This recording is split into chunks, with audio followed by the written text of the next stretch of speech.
최경영의 최강 시사.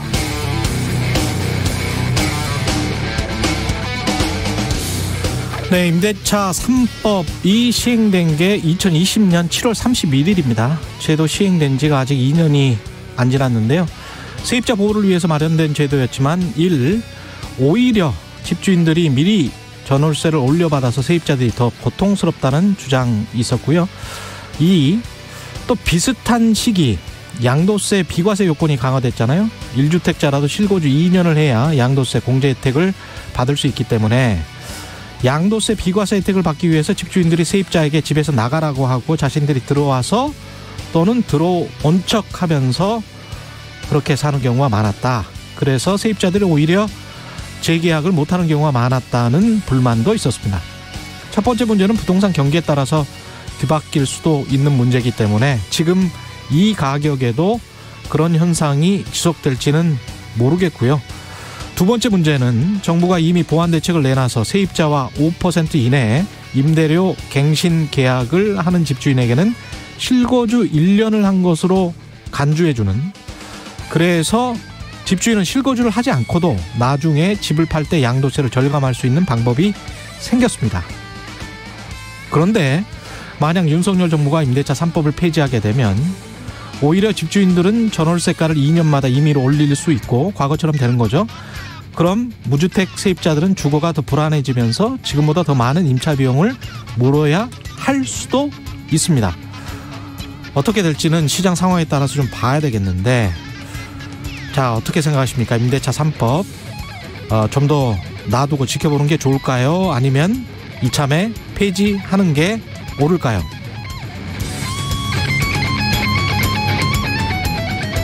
네, 안녕하십니까. 3월 31일 세상에 이익이 되는 방송 최경영의 최강시사 출발합니다. 저는 KBS 최경영 기자고요. 최경영의 최강시사 유튜브에 검색하시면 실시간 방송 보실 수 있습니다.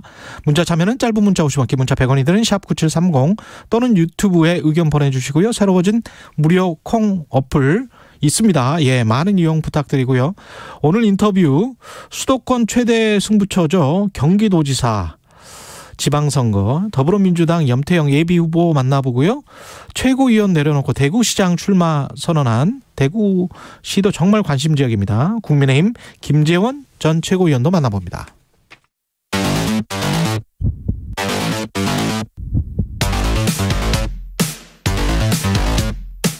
오늘 아침 가장 뜨거운 뉴스 언박싱. 네, 뉴스 언박싱 시작하겠습니다. 민동기 기자, 김민하 평론가 나와 있습니다. 안녕하십니까? 네, 안녕하세요. 예, 안철수 인수위원장이 계속 뉴스를 장식을 하고 있습니다. 윤석열 정부 초대 국무총리직 맞지 않겠다. 어제 기자간담회에서 밝혔습니다. 29일에 윤석열 당선인하고 단독 면담을 가졌는데요. 이 자리에서 이제 이 같은 의사를 밝혔고 아마 교통 정리가 좀 된 것 같습니다. 안철수 위원장은 간담회에서 당선인의 부담을 덜어주기 위한 차원이다, 이렇게 입장을 밝혔는데 언론들의 관심은 조금 다른 데 있는 것 같습니다. 어제 기자간담회에서도 질문이 나왔거든요. 혹시 안랩 주식 그 백지 신탁 문제 때문 아니냐, 이렇게 질문을 하니까 아니다라고 이제 얘기를 했고, 그럼에도 불구하고 많은 언론들의 해석은 지금 결국에는 대권 도전을 해야 되는데 일단 당 복귀로 가서 재충전을 한 다음에 일단 합당도 진행을 해야 되는 거 아니겠습니까? 합당 절차를 마무리가 되면은 집권 여당에서 정치적 기반을 좀 넓히는 작업, 이쪽을 안철수 위원장이 택한 것 아니냐라는 해석을 하고 있고요. 재미있는 것은 이렇게 되면은 굉장히 불편한 관계에 있는 이준석 대표하고 약간의 그 불편한 동거 체제를 이어가야 되는데 지금 또 지방선거도 준비를 해야 되거든요. 두 사람이 또 어떤 역할을 맡을 것인가, 이런 부분들에 대해서 언론들이 좀 이런저런 해석을 하고 있습니다. 그러니까 역대 이제 주요 대권 주자 중에 총리를 했던 사람이 사실 대통령이 된 사례는 없습니다. 그렇죠. 그게 일종의 이제 징크스로 지난번에 김준일 대표랑 한번 이야기했었던 것 같아요. 예. 그렇죠. 그게 징크스라면 징크스인데 이런 문제도 있는 거죠. 총리를 맡으면 어쨌든 그 정권하고 굉장히 긴밀한 관계가 되는데 정권 말에는 항상 대선을 얘기를 하면 현 정권과의 차별화 이런 얘기를 하잖아요. 그렇죠. 그런 거에서 이제 불리한 구도일 수도 있다. 그래서 그런 것을 감안하고 있는 거 아니냐. 언론들이 이렇게 분석을 하는 측면들이 있고 말씀하신 대로 이제 결국은 국민의 당이 세력이 작은 세력이기 때문에 국민의힘하고 합당한 이후에 안철수 대표가 내부에서 차기 대권자로서의 위상을 분명히 하려면 내부에서 이제 좀 자기 기반을 넓혀 나가는 게 확실하게 필요하다는 판단인지 한 거 아니냐. 그리고 국무총리를 안 한다고 하면 그러면은 그거에 이제 맞는 또 나름대로의 배려가 있어야 되잖아요. 국민의당 안철수 위원장이 추천한 인사들이 앞으로 내각에 더 많이 참여할 수도 있다. 이걸 근거로 해서. 예. 그래서 여러모로 이제 당으로 가는 게 이득이겠다. 이렇게 판단한 결과 아니냐. 이렇게 해석들을 하고 있는데. 총리가 되면은 재산 공개해야 되고 그다음에 그거 백지 신탁해야 되지 않습니까? 다 해야 됩니다. 안랩 주식 같은 경우는 2천억이 넘는데. 그렇습니다. 예.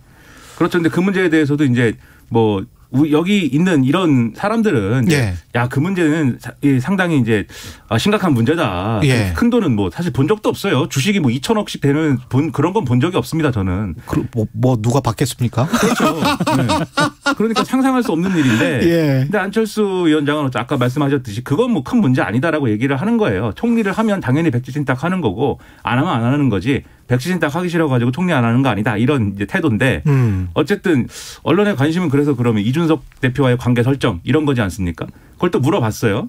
그래서 여러 가지 방식으로 기자들이 물어보잖아요. 이준석 대표하고 어떻게 지내실 겁니까? 이렇게 물어보지 않잖아요. 안철수 대표가 이런 얘기를 했습니다. 국민의힘이 너무 이제 기득권 정당의 모습이 강하다. 이걸 바꿔야 된다. 그럼 당연히 이제 어떤 질문이 나오냐면 전장현 시위와 관련된 입장이나 이런 걸 또 물어봐요. 그렇겠죠. 그랬더니 안철수 대표가 이 사회적 약자를 배려하는 이런 정치를 하려고 자기는 이제 어쨌든 정치 입문한 것이다. 그리고 또 인수위의 분과위원장들이나 간사를 이 시위 현장에 보낸 것도 그러한 어떤 현장의 목소리를 정책에 반영하기 위해서다. 이렇게 얘기를 했거든요. 예. 이 부분에서는 이준석 대표하고 완전히 생각이 다르다라는 게 드러난 거 아니겠습니까? 그렇죠. 그래서 지방선거에서 뭐 선대위원장을 할지 뭐 단지 그냥 지원 유세만 할지 뭐 그건 아직 알 수 없는 일이지만 이 지방선거에서부터 누가 공을 세울 것이냐를 놓고 경쟁이 불가피할 것이다. 이렇게들 얘기를 하고 있는 거죠. 근데 어떻게 보면 안철수 위원장이 그동안 한 10년 정치를 하면서 어떤 타이밍이랄까요? 정치 시기 뭐 이런 것들 들어가고 빠지고 이런 것들을 꽤 잘하고 있는 것 같다. 지난번에 기자회견 일요일에 자청하면서 단일화 네. 아니라로 이야기하고 뭐 이런 것들 있지 않습니까? 먼저 공격적으로 하는 것들. 그런데 이런 말을 했잖아요. 이번에는 1년 뒤면 한참 뒤다. 그리고 그동안에 여러 가지 많은 일들이 생길 것 아닌가. 이거는 상당한 복선이 있다고 저는 봅니다. 여지를 남기는 거죠. 여지를 남기고 네. 1년 동안에 혹시 정권이 윤석열 정부가 잘못됐을 때 또는 국민의힘이 위기에 처할 때 본인이 구원투수가 될 수도 있다라는 그 여지가 있는 거거든요. 실제로 그게 상당히 좀 타당성이 있는 게 시간을 벌 수 있다라는 그런 생각도 있는 것 같아요. 본인도 시간을 벌 수 있는 데다가 지금 국민의힘 내부에서 차기 후보로 뭐 벌써 차기를 얘기하는 건 좀 그렇긴 합니다만 그렇죠. 그러니까 차기 뭐 대권 후보로 거론될 만한 인물이 안철수 위원장 빼고는 그렇게 부각된 인물이 없거든요. 그렇죠. 네. 지금 만약에 이제 홍준표 의원도 대구시장 나간다고 하면 결과를 봐야겠죠. 그렇죠. 네, 그렇죠. 그래서 차기 대권 주자로 이제 불확실한 측면이 있고 그 다음에 이렇게 되면 안철수 위원장이 차기 대권 주자로 이제 좀 거의 유일한 인물이다라고 할 때 이 사실만으로도 사실 차기 당권 경쟁에서는 상당히 유리할 그렇죠. 수 있고 고지를 점할 수 있고 예. 그리고 지방선거 결과에 따라서 또는 이제 다른 어떤 결과에 따라서 이준석 대표도 임기를 채울 수 있을 것이냐 이건 모르는 거거든요. 예. 그런 것까지 고려를 하면 어쨌든 기회의 선택지가 더 넓어지는 것은 분명하다 이렇게 봐야 되겠죠. 그래서 총리는 누가 된다는 거예요? 총리 후보를 4월 초에 예. 발표를 하겠다라고 얘기를 했거든요. 예. 근데 내일은 만우절입니다. 그래서 내일은 발표를 내일은 안 할 거고. 네, 안 할 거고요. 예. 4월 초 뭐 2일이나 3일 발표한다는 그런 얘기가 있는데 일단 언론들은 한덕수 전 총리가 유력하다라고 이렇게 보도를 많이 하고 있습니다. 근데 한덕수 전 총리 외에도요. 김한길 위원장이라든가 권영세 부위원장, 박주선 대통령 취임준비위원장, 뭐 김기현 국민의힘 원내대표 이런 이름들이 최준경도 나오던데. 그렇습니다. 예. 예. 근데 최준경 지식경제부 장관 전. 뭐 장관 후보라든가 이런 쪽으로 좀 뭐 거론이 되고 있다. 이렇게 언론 보도가 나오고 있는데 이게 언론 보도가 조금씩 달라가지고요. 이건 상황을 좀 봐야 될 것 같고요. 근데 좀 재밌는 게 윤 당선인이 안철수 위원장하고 권영세 인수위 부위원장, 김한길 국민통합위원장을 지난 29일에 각각 다 면담을 했다고 합니다. 그러니까 안철수 위원장 같은 경우에는 이때 면담 이후에 본인이 총리 안 한다라고 얘기를 했고 그리고 지금 권영세 부위원장 같은 경우에도 면담 이후에 원내대표 불출마를 선언을 했거든요. 예. 그러니까 그런 맥락을 봤을 때 분명히 당선자와 면담을 하면서 총리와 관련해서 분명히 얘기를 나누지 않았을까라는 관측이 나오고 있는데 아마 그러네요. 조만간 발표를 좀 해보면 좀 알 수 있지 않을까 싶어요. 그러니까 어제 인수위 쪽에서 이제 나온 이 총리의 컨셉이 그 이전까지는 뭐 경제 원팀이 중요하다 이 얘기가 한번 나왔었는데 어제는 경제와 안보 두 개의 어떤 그런 수레바퀴를 다 돌릴 수 있는 사람이어야 된다. 그러려면은 이제 경제 안보가 아니고 이제 외교와 안보 뭐 이런 것들을 이제 경제도 알아야 되고 외교도 알아야 되고 그렇죠. 경제와 외교 안보겠죠. 막 혼동이 옵니다. 이제 예. 너무 총리 관련 여러 가지 얘기가 나오니까 경제와 외교 안보를 다 잡을 수 있는 사람이어야 된다라는 거였는데 그러면 이제 상당한 경륜이 있어야겠고 또 경제 전문가라고 얘기할 수 있는 어떤 이력이 있어야 되지 않습니까? 예. 그게 이제 그렇게 종합을 해보면 한덕수 전 총리가 유력하지 않느냐라는 거예요. 근데 오늘 이제 보수 언론의 보도를 좀 보면은 임종용 전 금융위원장을 또 유력하게 놓고 있는 선택지가 있는 것 같아요. 그래서 예. 어떤 언론은 두 사람이 지금 경합 중이다라고 보도를 했는데 다만 여기서 보면은 왜냐하면 한덕수 전 총리는 2007년에 이미 총리를 해본 인물인데 그렇죠. 너무 올드보이 아니냐 이 얘기가 있어서 그러면 새로운 인물인데 경제 전문가라고 하면은 임종영 전 위원장 아니냐 뭐 이렇게 해서 설득 작업 중인 거 아니냐라는 건데 본인의 의사가 총리는 아니다라는 거예요. 지금 이 언론 보도 내용은. 예. 그러면 결과적으로 한덕수 전 총리 아니냐 이렇게 해석을 하는 건데 이외에 거론되는 여러 가지 인물 여러 사람들의 인물의 이름들도 본인 의사가 총리에 있느냐라고 하는 점에 있어서는 별로 의사가 뚜렷하지 않은 걸로 지금 보도가 되고 있습니다. 지금 말씀하신 최준경 전 장관이나 이런 사람들도 별로 이제 총리에 관심 없다라고 했다는 뭐 보도도 있고 하거든요. 예. 그래서 사실 그렇기 때문에 다 선택지 제하면 남는 게 한덕수 전 총리 아니냐 얘기가 이렇게 되고 있는 거죠 지금. 그렇습니다. 이게 보면은 결국은 이제 윤석열 당선자의 마음이잖아요. 그렇죠. 총리 지명은. 그래서 윤석열 당선자한테 직접 취재를 해서 어떤 이야기를 듣지 않는 이상 우리가 뭐 한번 확언해서 말할 수는 없는 출동하시죠. 총리용으로 한번 그 프레스 다방으로. 예, 예. 근데 특이한 게 예. 지금 거론되는 경제 관료들 있지 않습니까? 다 특이하게 이제 이 재무부 출신이에요. 그래서 임종영 전 위원장도 그렇고 최준경 전 장관도 그렇고 뭐 윤중현 전 장관도 그렇고 예. 이명박 정권 때 좀 이렇게 힘을 썼던. 그러게요. 네. 그래서 그분들이 다시 돌아오는 거는 확실하다. 이번 정권, 이 윤석열 정권에서는. 지금 상당히 분위기가 그렇게 되는 것 같습니다. 그렇죠. 그런 특징을 볼 수가 있어서 예. 이 정책과 관련된 논란도 아마도 이제 새 정부에서는 또 다른 형태로 있을 수 있을 것 같다고 예감이 좀 됩니다. 예. 내일이 이제 4월인데 4월, 5월 지나고 나면 바로 6월 1일 지방선거인데요. 그렇습니다. 지방선거 지금 주요 후보군이 떠오르고 있습니다.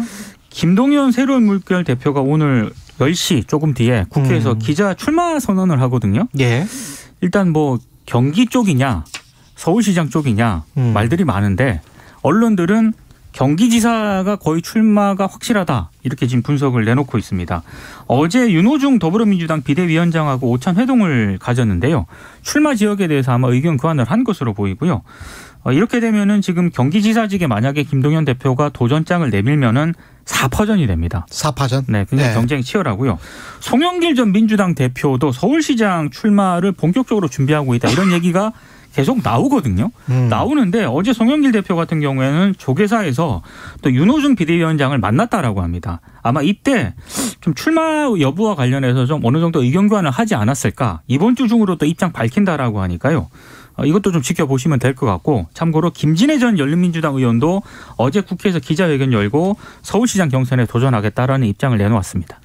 그러니까는 김동연 대표 입장에서 경기지사를 나가게 되면은 그건 이제 두 가지 관문을 다 거쳐야 되는 거죠. 첫째 경선에서 이겨야 되고 그렇죠. 둘째 본선에서도 이겨야 됩니다. 본선에서 지면은 이건 또 이길 수 있는 선거가 왜 졌냐 이렇게 되니까. 경기도는 좀 가능성이 있다 이렇게 지금 민주당은 생각할 거 아니에요? 그렇죠. 예. 그래가지고 나름대로 승부수를 던지는 그런 그림이 되는 거고 서울시장 후보는 여전히 그러니까 뭐 이 출마하겠다는 분들이 없는 건 아니지만 여전히 민주당은 이제 그렇죠. 예. 여전히 불리한 선거이다 보니까 현역이 있기 때문에 오세훈 시장이 그렇죠. 예. 그리고 지금까지 드러난 서울 표심이 민주당이 아직 유리한 방향이 아니기 때문에 지난 대선에서도 5% 이겼잖아요. 네. 그죠? 예.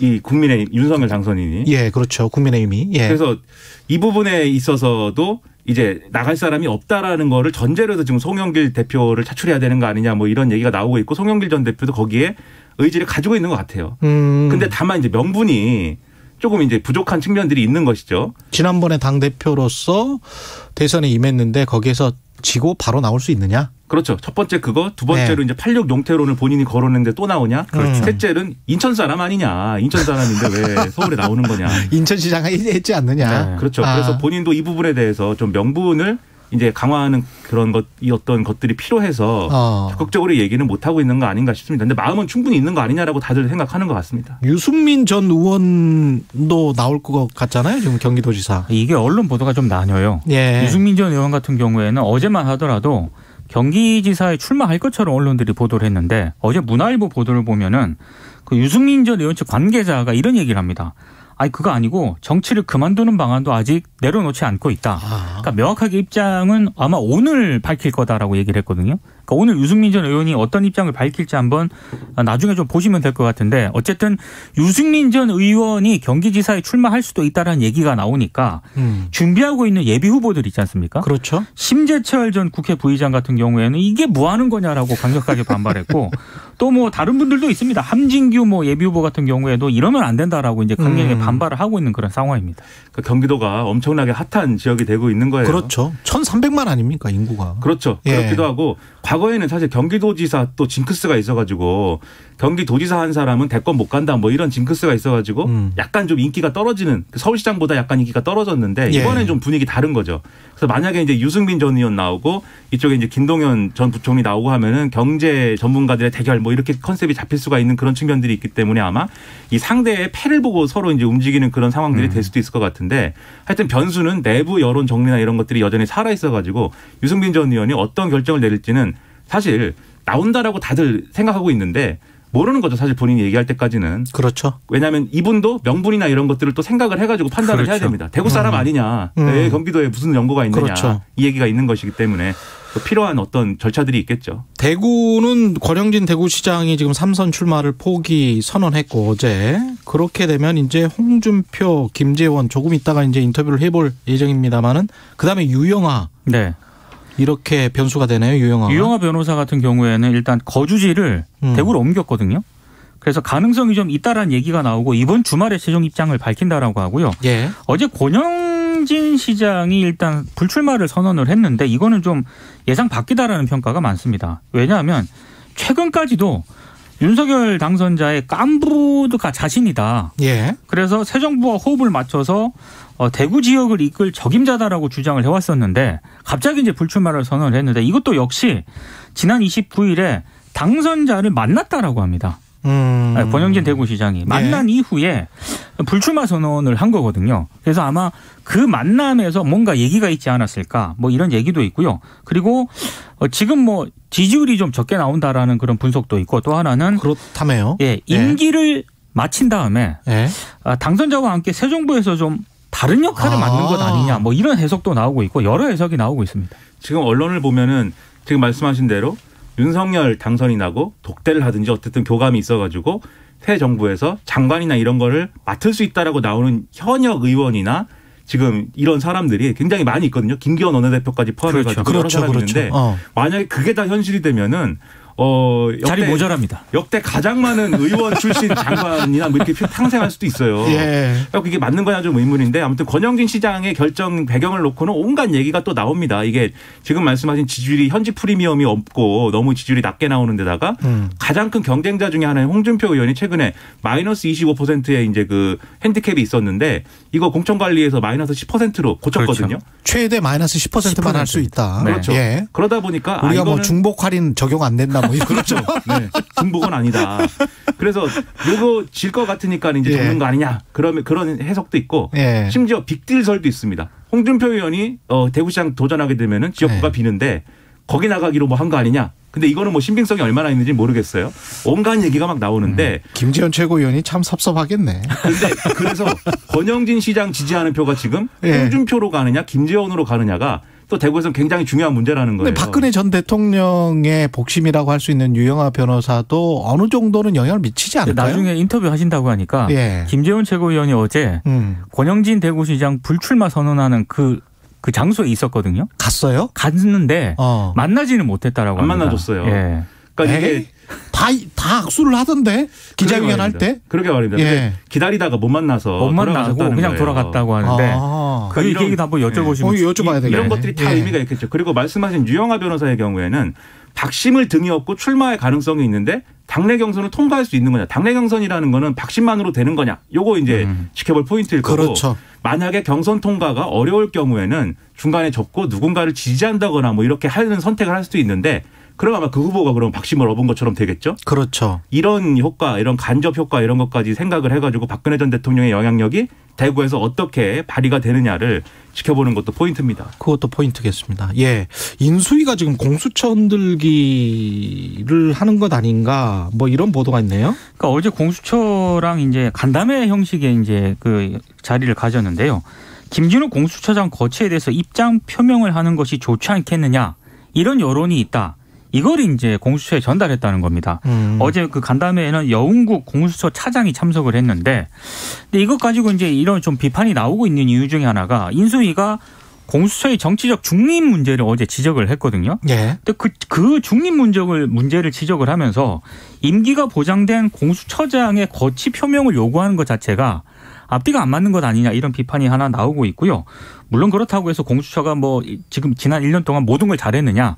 그런도 많이 비판했잖아요. 네, 공수처 일 못한다고. 그렇습니다. 되게 많이 비판했습니다. 근데 그거와 관련해서 예. 그거와 공수처장의 임기가 보장된 공수처장 그거는 또 별개 문제입니다. 별개 문제라는 거고요. 예. 그래서 인수위가 공수처 수장의 퇴진을 언급하는 것 자체가 권한을 넘어섰다 이런 비판이 지금 나오고 있는 상황입니다. 그러니까 인수위는 이렇게 얘기를 해요.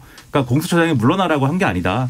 물러나라고 하는 얘기가 있을 만큼 걱정이 많다 뭐 이런 얘기를 한 거다. 예. 근데 그게 그거죠. 뭐 눈 가리고 아웅 얘기인데. 예. 근데 어쨌든 저는 간담회나 할 수 있다고 생각해요. 왜냐하면 어쨌든 제도 개선의 필요성이나 이런 것들을 같이 논의할 필요가 있거든요. 법무부, 검찰, 경찰이 이 사건에 대해서 공수처법에 따라서 이제 공수처가 고위공직자 관련 사건들은 우선권이 있는 건데 지금 이제 대로 할 수 있겠느냐. 인력도 딸리고 예산도 모자라고 해가지고 사건은 다 가져와갖고 공수처가 수사를 못하는 경우들이 있잖아요. 그렇죠. 그런 것이 가능하겠느냐는 논의할 수 있다고 보는데 공수처장의 거취에 대해서 얘기하고 뭐 이런 거는 지금 인수위가 할 수 있는 일도 아닐 뿐더러 그렇죠. 오히려 윤석열 당선인이 가지고 있는 뭔가 수사기관의 어떤 그러한 어떤 그 대표적인 어떤 독립성이나 이런 것들은 지켜줘야 된다라고 하는 거에 흠집이 날 수가 있는 거거든요.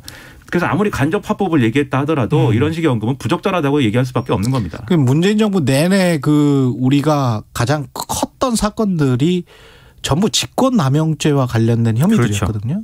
근데 이거는 월권이 아닌가 그런 생각도 듭니다. 예. 그걸 공수처가 중립이고 독립적인 기관으로 만들어 놓고 공수처장이 일을 지금 못하고 있으니까 우리도 일을 못한다는 이야기는 자주 했지만 그것과 공수처장이 그래서 공수처장 당신 나가야 된다는 여론이 있는데 어떻게 생각해? 이렇게 직접 물어보는 것과는 정말 하늘과 땅이죠. 다른 문제죠. 전혀 별개의 문제입니다. 예. 민주위가 그렇게 하면 안 되는 것입니다. 예.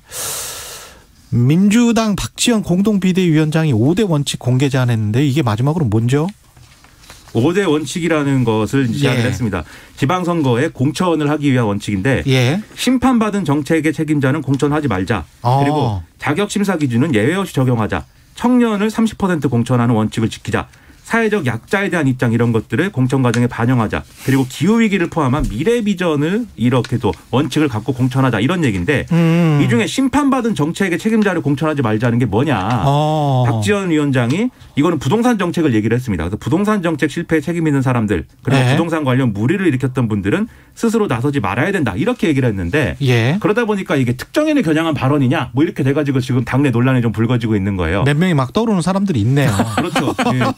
충청도 충북지사 도전한다고 하는 뭐 노영민 전 대통령 실장이라든지 그렇죠. 그다음에 전북지사에 관심 있다고 얘기가 나온 김현미 전 국토교통부 장관이라든지 등등등 얘기가 나오는데 근데 김현미 전 장관은 뭐 불출마로 기울었다는 얘기도 있고 어쨌든 그런 상황인데 그럼 이게 약간 그런 쟁점은 있을 수가 있어요. 실패한 정책의 책임자를 공천하지 말자라고 한다면 그 실패한 정책이 부동산만 있는 거냐 다른 정책은 해당이 되는 거냐 아니냐. 예를 들면은 신동근 의원의 경우 SNS에다가 그런 소득주도 성장이라든지 대북 정책도 국민들 어떤 국민들은 실패했다고 막 하는데 그것도 그렇죠. 우리가 인정해야 돼서 거기에 관여한 사람들 이 공천하지 말아야 되는 거냐 뭐 이렇게 나오거든요. 기준이 좀 애매모호해질 수 있겠습니다. 근데 반발이 있는 거죠. 근데 핵심은 결국 어쨌든 민주당이 달라진 모습을 보이고 그동안 내로남불이니 뭐니 뭐 이런 공격을 받았던 거에 대해서 그렇지 않다라는 거를 이번에 보여주고 싶다라는 어떤 의지가 실린 거잖아요. 그래서 디테일한 어떤 논쟁들이 있을 수가 있지만 있지만 공천의 그러한 어떤 전반적인 이번엔 달라야 된다라는 그런 기조를 확실하게 끌고 가자. 이런 거에 대해서는 최소한 합의가 이루어져야 되지 않나. 그래, 그거 맞는 것 같고. 그렇게 봐야 될 것 같습니다. 네. 예. 알겠습니다. 여기까지 해야 되겠습니다. 45분이 다 돼가네요. 뉴스 언박싱 민동기 기자, 김민아 평론가였습니다. 고맙습니다. 고맙습니다. KBS 1라디오 최경영의 최강시사 듣고 계신 지금 시각 7시 45분입니다. 최강시사 출근길 날씨 정보입니다. 오늘 오전까지 짙은 안개 주의하셔야 되겠고요. 오늘도 좀 흐리다가 중부지방 저녁부터 차츰 맑아지겠습니다. 동쪽 지역 중심으로는 오후까지 비가, 강원 산지는 비나 눈이 약간 더 오겠고, 또 오늘 오후부터 충북과 그 밖의 남부지방 가끔 비가 내릴 수 있겠고요. 밤에 대부분 그칩니다. 오후에 수도권을 포함한 일부 내륙으로 또 빗방울이 좀 예보가 돼 있으니까요. 오늘 흐릿한 가운데 비나 빗방울 참고하시기 바랍니다. 내일과 모레 아침 기온은 다시금 떨어져 쌀쌀합니다. 이번 주말 휴일 지나고 나면 다음 주엔 다시금 낮 동안에 평년 수준의 포근함을 느끼실 수 있겠고요. 오늘 서울, 대구, 부산 14도, 광주 16도까지 올라 어제보다 낮 기온은 떨어지고 아침 기온은 어제보다 약간 올라 있습니다. 차츰 오늘 밤 시점부터 쌀쌀해지기 때문에 따뜻한 옷차림 필요하겠고요. 파주는 내일 영하 1, 2도 선까지 떨어져 토요일까지 아침 기온이 유지됩니다. 지금 서울 기온은 8.9도입니다. KBS 최강시사 출근길 날씨 정보 최영우였습니다. 계속해서 이 시각 교통 상황입니다. KBS 교통정보센터의 이현 씨가 정리해드립니다. 네, 전체적으로 어제보다 여유 있게 시작하고 있는데요. 중부 내륙고속도로 청원 쪽으로는 달성 1터널에서 사고가 발생했습니다. 승용차 사고를 처리하면서 1차로가 막혀 있는데요. 2km 구간에서 여파를 받고 있습니다. 여기를 가기 전으로는 화원에서 옥포 분기점 쪽으로 속도가 떨어집니다. 평택 시흥고속도로 평택 방향 송산 나도 부근에서 정체입니다. 서해안고속도로 목포 쪽으로 가신다면 비봉 부근에서 속도가 떨어지고 있고요. 반대는 일찍에서 금천 쪽으로 막힙니다. 서울시내 올림픽대로 잠실 방향 여의도 구간에서 정체입니다. 강변북로는 방화에서 동작대교 쪽으로 속도를 줄이고 있습니다. KBS 교통정보센터였습니다.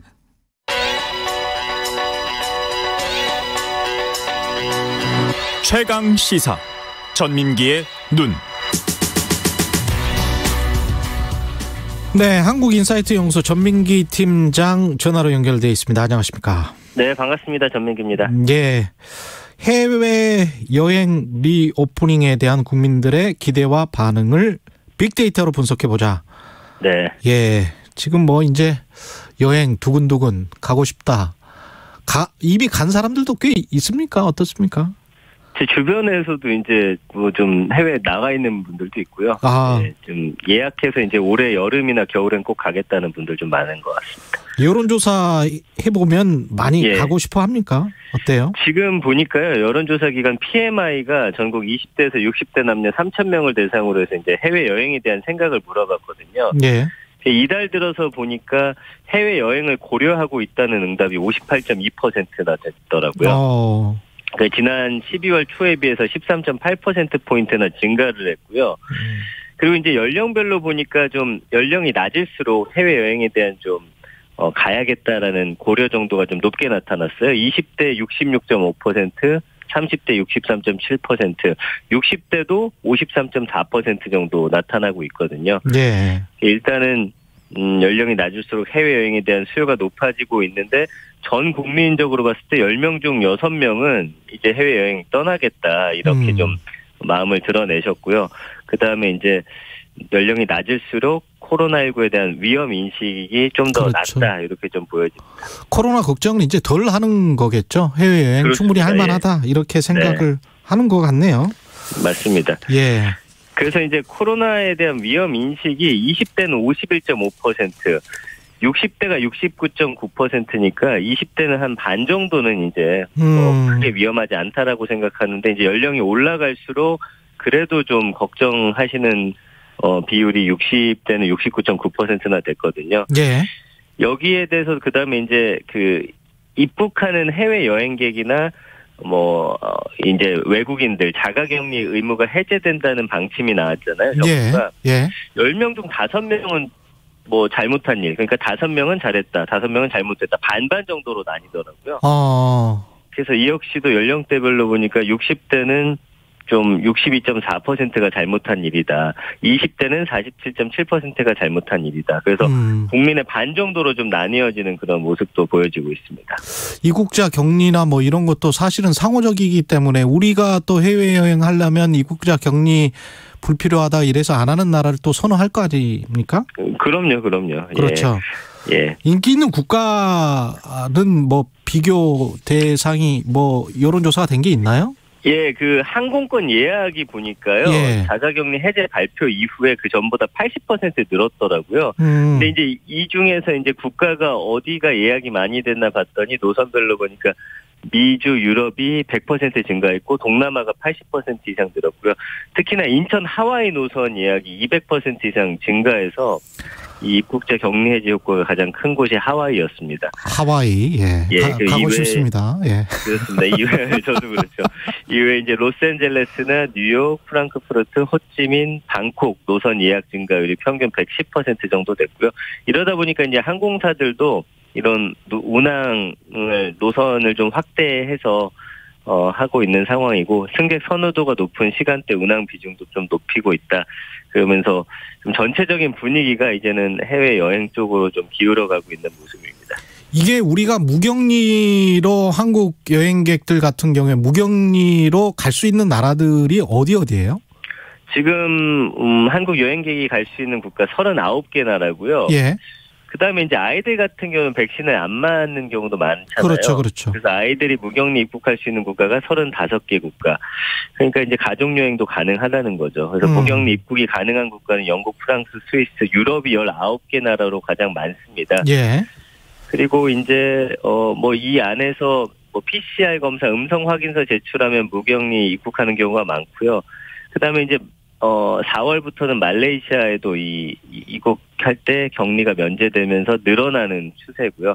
그래서 이제 PCR 음성 확인서 제출 없이 입국 허용하는 국가도 늘고 있거든요. 네. 프랑스, 독일, 네덜란드, 캐나다, 우즈베키스탄, 캄보디아 이런 국가들은 PCR 확인서조차 요구 안 하는 국가들이 많이 늘고 그렇군요. 있고. 예. 예. 그래서 앞으로는 이 백신 접종 여부에 상관없이 무격리 입국할 수 있는 국가가 좀 더 늘어날 것으로 보여서 이런 해외 여행 가고자 하는 그런 흐름에 더 좀 불을 지펴주지 않을까라는 그런 생각이 듭니다. 빅데이터상 반응은 어떻습니까? 언급량이 많아지고 있습니까? 네, 해외 여행과 관련해서 언급량이 3월 1일부터 한 3만 건 정도 예전에 비해서는 높진 않은데 이 그래프 자체가 상승 곡선을 그리고 있다는 게 좀 중요한 것 같아요. 그래서 이제 해외 여행과 관련해서 연관어들 쭉 살펴보면 여행 상품이라든지 그다음에 뭐 쇼핑, 뭐 격리. 그러니까 이제 격리가 되는지 안 되는지 일단 먼저 살펴보시고요. 네.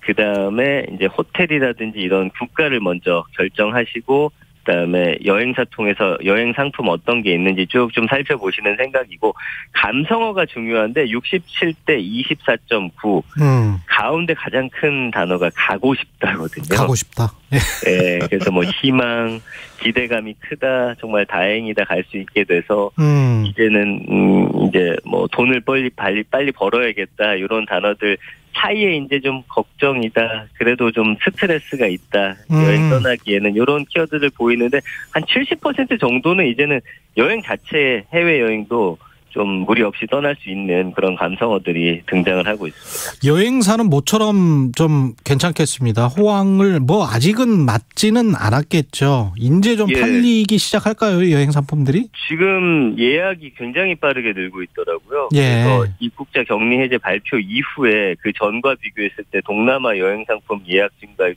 2,613%고요. 유럽이 1,990% 뭐 등등 해가지고 엄청 많이 늘었고.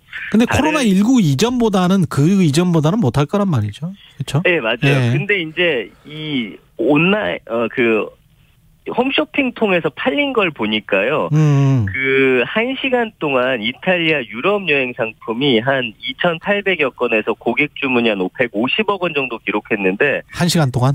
예, 이거는 코로나 이전보다도 굉장히 높은 수치라고 하더라고요. 그러니까 좀 몰리다 보니까. 그러네요. 예, 이런 것들이 좀 보여집니다. 한정된 상품들이 또 있다 보니까 또 그럴 수도 있겠습니다. 사람들은 가려고 하는 사람들은 좀 있고 면세점 매출도 올라가겠습니다. 산업적으로 그래서 보면. 이제 막혔던 하늘길 열리면서 해외여행 물꼬가 트이니까 이제 면세점 같은 경우도 지난 18일부터 27일까지 롯데 면세점은 67%, 현대 면세점 40%, 신세계 면세점 36% 매출이 늘었고요. 이 매출 동반 상승세는 여행객들이 이제 면세품 사전 구매에 나섰기 때문으로 분석이 되는데 앞으로는 더 좀 증가할 것으로 예상이 됩니다. 지난 18일부터 27일까지면 아직 본격적으로 시작도 안 했는데 봄철 여행이 좀 늘고 있군요. 팬데믹이 근데 아직 끝난 게 아니라서 혹시 해외여행 가서 뭐 이렇게 코로나 걸리면 어떻게 해야 되나요? 맞습니다. 그래서 이제 일단은 상비약 잘 챙겨가시는 게 가장 중요하고요. 혹시 질병에 걸리거나 다쳤거나 할 때는 재외국민 119 서비스라는 게 있더라고요. 여기에 문의하셔가지고 거기서 어떻게 조처할 수 있을지 떠나시는 건 좋지만 만약에 거기서 발생할 수 있는 위험 요소들은 좀 미리 준비하시는 게 좋을 것 같습니다. 알겠습니다. 전민기의 눈이었습니다. 고맙습니다. 감사합니다. KBS 1라디오 최경영의 최강시사 1부는 여기까지입니다.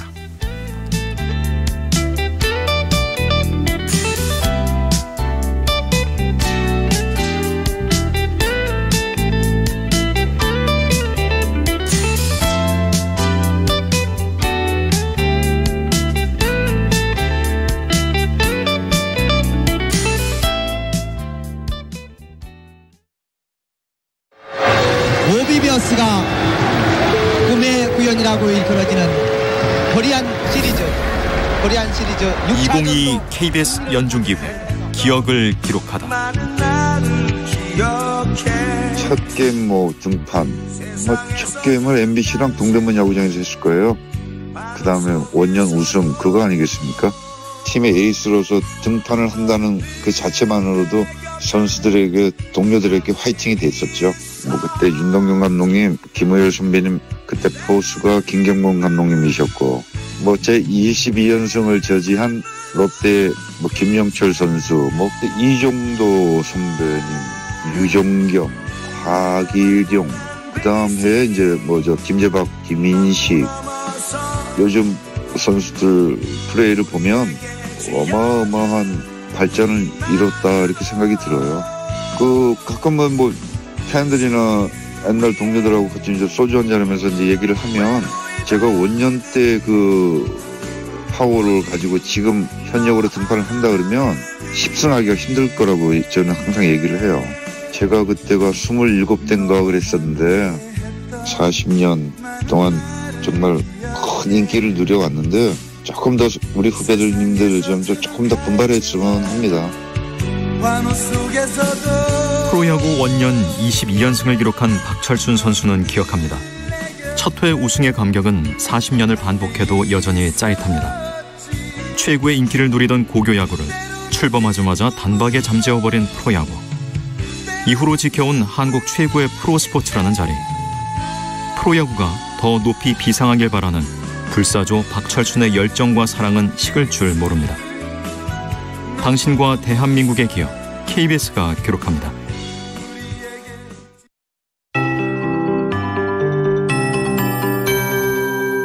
KBS 58분 날씨. 오늘은 흐린 가운데 중부지방 저녁부터 차츰 맑아지겠고요. 동쪽 지역 같은 경우 일부 동해안과 산지 오후까지 비가 내리고 강원 산지로는 비나 눈으로 좀 더 내릴 수 있습니다. 강원 산지의 눈은 3월의 마지막 날인 오늘 1에서 5cm 정도 예보돼 있고요. 비로는 강원 영동과 경상 서부가 5에서 10mm입니다. 그리고 그 밖의 지역으로는 오늘 오후부터 충북과 일부 남부지방 중심으로 가끔 비가 내릴 수 있겠고 이들 비는 밤에 대부분 그치겠습니다. 나머지 수도권 내륙을 포함한 다른 지역은 오후에 빗방울 정도 예보가 들어있는 상황이고요. 아침 기온은 다소 어제보다 올라 있는데 낮 기온이 어제보다 떨어집니다. 서울, 대구, 부산 14도, 세종 15, 광주 16도 등 전국에 8도에서 19도 분포고요. 특히 비가 오후까지 쭉 내리는 동쪽 지역 강릉, 속초, 동해 나란히 8도에 그치면서 낮 기온이 한 자릿수로 다른 지역에 비해서 다소 쌀쌀하겠습니다. 내일과 모레는 기온이 꽤 떨어져서 아침에 쌀쌀합니다. 파주는 특히 내일과 모레 영하 1, 2도 선까지 내려가 춥겠고요. 다른 지역도 0도 안팎까지 기온이 내려가는 곳이 있겠습니다. 다음 주에는 차츰 낮 기온이 회복이 되겠고요. 미세먼지 농도 내일까지 무난하겠습니다. 지금 서울 기온 8.8도입니다. 최영우였습니다.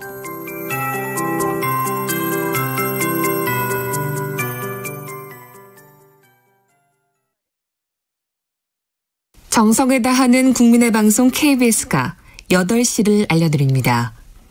AM 711kHz, FM 97.3MHz, KBS 1라디오입니다. HLKA.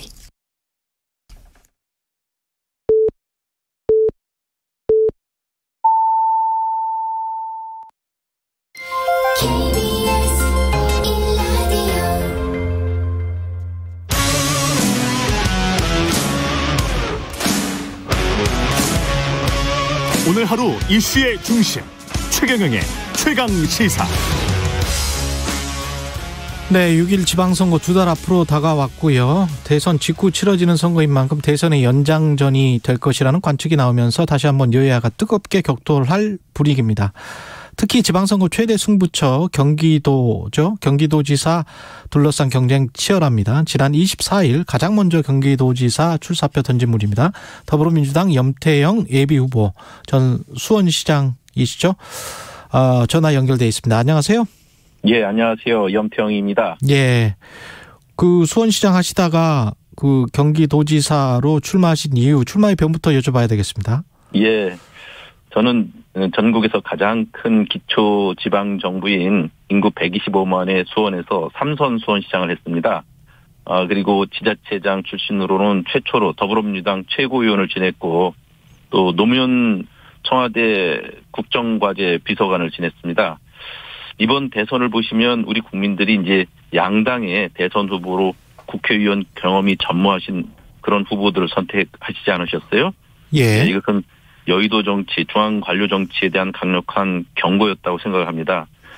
이에 반해서 저는 이제 지난 12년간 시민의 삶과 가장 가까운 데서 민생 현장을 지키고 또 실적을 내고 또 실력으로 검증된 사람이기 때문에 이렇게 거대 담론으로 정쟁을 일삼는 그런 여의도식 정치 재판이 아닌 민생, 생활 정치 이런 것들을 실현하는 구체적인 정책 경쟁 장에 그 적임자가 저라고 생각해서 출마하게 됐습니다. 그러니까 경기도지사를 하면서도 수원시장 했던 것처럼 민생 정치 위주의 지자체 정치를 진짜 실현해보고 싶다 이런 말씀이시네요. 예, 맞습니다. 예. 현재 경기도 정책 그 전에 이제 이재명 전 지사, 이재명 대선 후보였었는데 어떤 것은 이어가고 어떤 것은 좀 발전적으로 계승하고 어떤 것은 뭐 다시 한번 재고해 보겠다 뭐 이런 것들이 있을까요? 예. 이재명 현 이제 상임고문이시죠. 예. 그 당시 이제 이전의 이력으로 보면 저와 마찬가지로 기초자치단체장으로 출발했습니다. 성남시장 8년 하셨죠. 예. 제가 수원시장 12년하고 겹쳐지는데 그리고 이제 경기도지사를 겹쳐서 집권여당 대통령 후보가 됐습니다. 이것은 이제 우리 정치의 새로운 가능성을 연 것인데 이게 바로 이재명이 밟은 길이 민생 우선 진짜 정치로 가는 길이기 때문이라고 생각하거든요. 예. 그것이 생활 정치의 정신을 잇겠다 하는 뜻이고요. 꼭 이어가고 싶은 정책으로는 그래서 민생에 가장 그 중점을 두는 그런 정책을 우선 꼽을 수 있는데 우선은 코로나 여파로 소상공인 자영업자들이 너무 힘들 때 이분이 이제 제일 먼저 재난지원금을 주시기 시작했어요. 그것이 지금은 이제 제대로 된 손실 보상금 이렇게 마련해서 실시하는 것 있는데 또 경기 진작을 위해서는 지역 화폐를 확대 시행하는 것이 굉장히 중요합니다. 이것이 이제 이재명 후보의 가장 대표적인 또 정책 사업이라고 할 수 있는데 예. 저는 이런 것들을 확대시켜서 더 과감하게 하는 것도 필요하다 이렇게 생각을 합니다. 이를테면 지역 화폐 인센티브가 10%였는데 이걸 20%까지도 더 확대하면 아마 서너 배 이상의 그 경기 부양 효과를 가질 수 있다 하는 생각이 들거든요. 예. 이렇게 민생 정치를 확대시키는 것이 제가 꼭 이었으면 하는 거고요. 또 그 과정 중에서 일어나는 또 선제적이다 보니까 또 협의가 좀 덜 됐다 하는 부분들에 대해서는 제가 좀 더 보완할 수 있다 하는 생각이 듭니다. 지금 민주당에서 또 김동연 대표가 아무래도 그쪽에 나올 것 같단 말이죠. 오늘 기자회견 통해서 밝히겠다는 계획인데 그 어떤 경쟁이 될 것 같으세요? 저는 뭐 김동연 대표가 민주당 당원이 되면 경선에 참여할 수 있다고 생각하고 또 경선 흥행에 도움이 될 것이기 때문에 그런 관점에서는 환영을 해야 된다고 생각을 합니다. 근데 이제 경선에 합류하게 되면 예. 그 후보를 선별할 수 있어야 되니까 그렇죠. 1대1 토론 같은 거라든지 이런 것들도 보다 적극적으로 마련돼야 되고요. 단지 지명도만 갖고 될 수 있는 일은 아니기 때문에 예. 보다 중요한 정책 검증과 역량 검증이 필요하다 하는 생각을 합니다. 그렇게 해서 어느 후보하고도 1대1 토론 같은 것을 좀 했으면 좋겠다 싶고요. 그리고 그분이 이제 대선에 출마했다가 막판에 이제 단일화를 할 때 정치 교체를 위한 공동선언을 했지 않습니까? 그렇죠. 그것의 핵심은 이제 다당제와 양당 기득권 정치 타파 이런 거였는데 이 주장은 어떻게 되는가 하는 거죠. 그래서 이런 문제를 의아해하는 우리 국민들과 당원들에게는 제대로 좀 설명하는 것이 필요하다 하는 생각이 들기 때문에 이 김 대표께서는 이제부터 이제 검증의 시간을 거쳐야 된다 하는 생각이 듭니다. 후보는 어떻게 뽑는 건가요? 당원들이 뽑는 겁니까? 지금까지의 민주당 룰은 국민 50%, 당원 50% 이렇게 해서 뽑았죠. 예, 여론조사 50%? 이렇게 예. 되는 건가요? 여론조사 예. 50%, 당원 투표를 통한 50%? 예. 예. 조정식, 안민석 의원도 그쪽으로 경기도 쪽 나온다 그러는 것 같고, 서울시장 쪽은 아무래도 인물난이고 경기도가 이렇게 몰리는 이유는 뭘까요? 저는 크게 보면 세 가지 정도로 정리할 수 있을 것 같습니다. 예. 우선 경기도가 전국 인구의 4분의 1이 사는 최대 광역 정부이죠. 경제 규모 면에서는 이미 서울을 추월했고요. 예. 웬만한 유럽 국가보다도 큽니다. 예. 그러니까 이런 데에 다선 의원, 중앙 관료 출신이 뛰어드는 것은 어찌 보면 당연한다 하는 생각이 들고요. 예. 또 두 번째는 이번에 민주당이 대선에서 패긴 했지만 경기도에서는 이겼지 않습니까? 그러니까 가능성이 있다 이렇게 보고 오시는 거 아닌가 싶고요. 세 번째는 이재명 효과라고 할 수 있는데 이재명 지사께서 여당 대선 후보가 되면서 이제 경기도가 전국적인 관심을 집중시켰고 또 이 지사가 여당의 당대표나 총리, 다선 의원 이런 분들을 다 물리치고 여당 대선 후보가 됐으니까 예. 아마 경기도지사가 대선 주자급으로 성장하는 간이 역점으로 생각하지 않나 하는 생각이 듭니다. 예.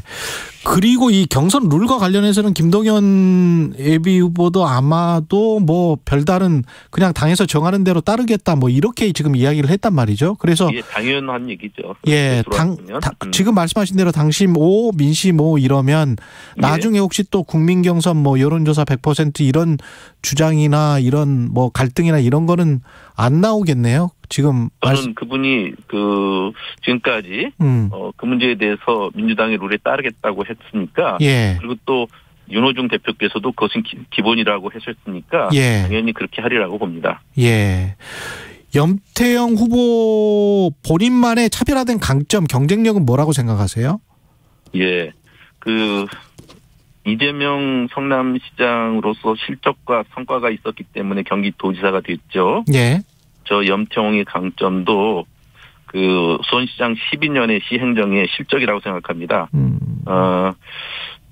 7년 전 벌써 이제 7년이 됐는데 경향신문 컬럼에서 지금은 이제 청와대 정무수석이 돼 있는 이철희 통전략연구소장님이 쓰신 컬럼이 있는데 그 당시에 이재명 성남시장과 염태영 수원시장은 민생정치 상징이다. 다만 이제 이재명 시장이 좀 우렁차게 민생정치를 해왔다면 염태영은 좀 조용하게 민생정치를 했다. 이렇게 표현을 했더라고요. 바로 민생정치가 저의 첫 번째 강점이다 하는 거고요. 그거는 이제 수원시정 12년을 이렇게 객관적으로 보시면 아실 거다 생각하고요. 두 번째 경쟁력은 싸움에 나가면 선거에서 이기고 만다 하는 제 실적을 보여줄 수 있습니다.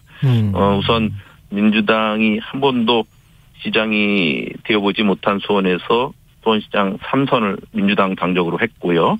그리고 2016년, 2020년 우리 지역에 5석의 국회의원 전체를 민주당이 석권하는 발판이 되기도 했죠.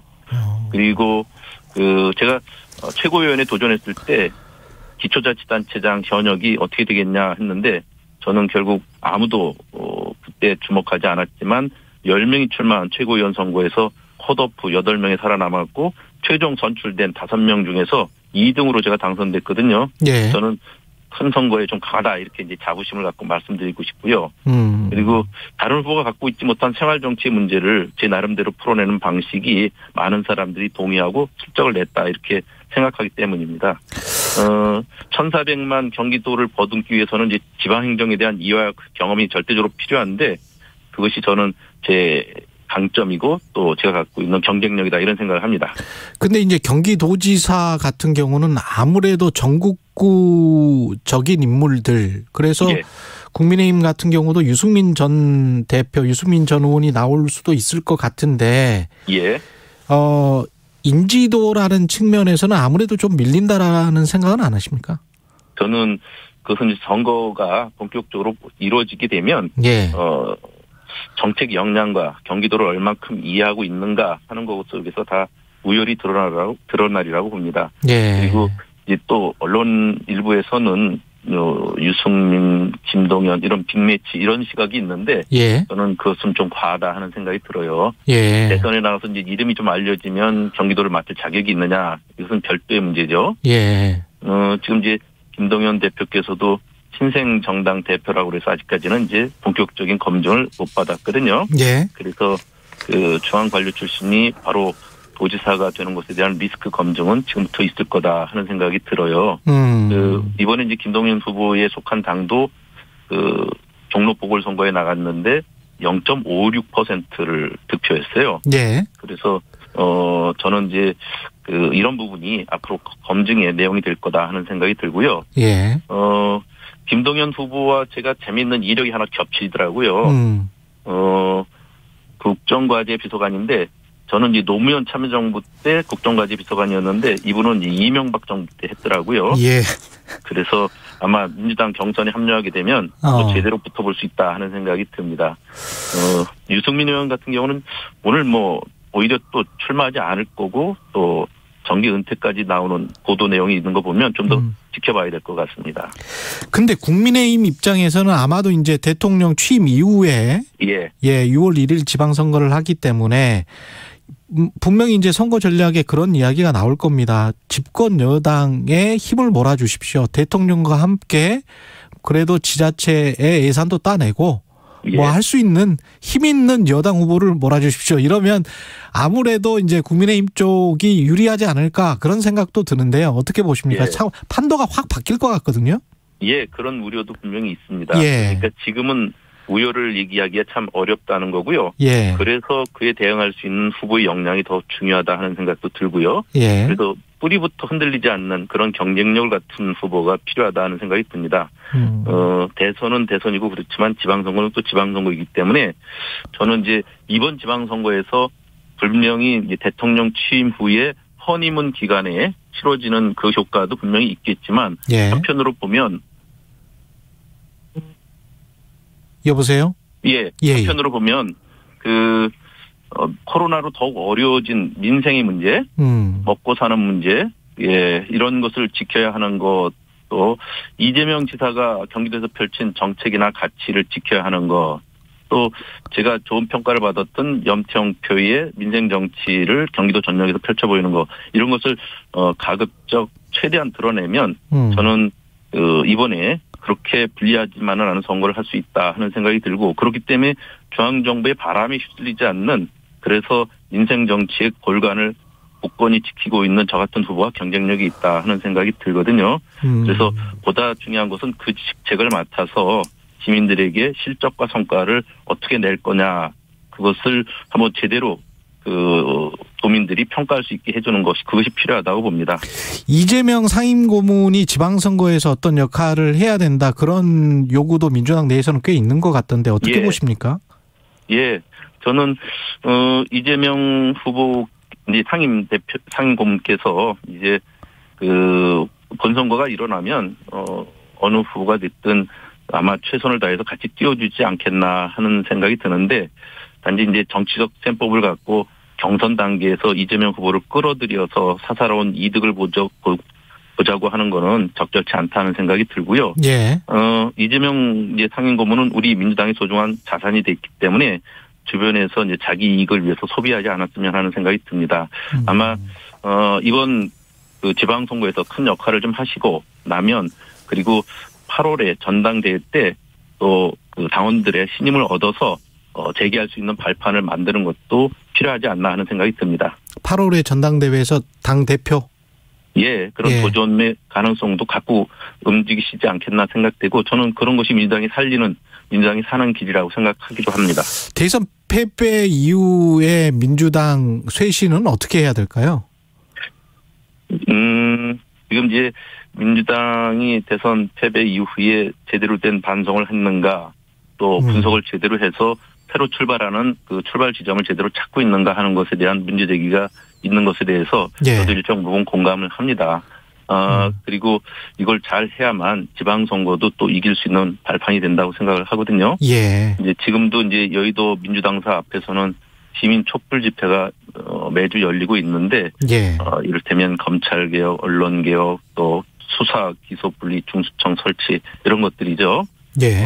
이런 것들을 반드시 좀 해내고 그럴 때 역풍이라든지 좌고우면하지 말고 우리 민주당에 신임을 줬던 국민들의 뜻을 받들어서 우리가 그런 개혁에 대해서 확실한 박차를 가는 것은 필요하다 하는 생각이 들고요. 예.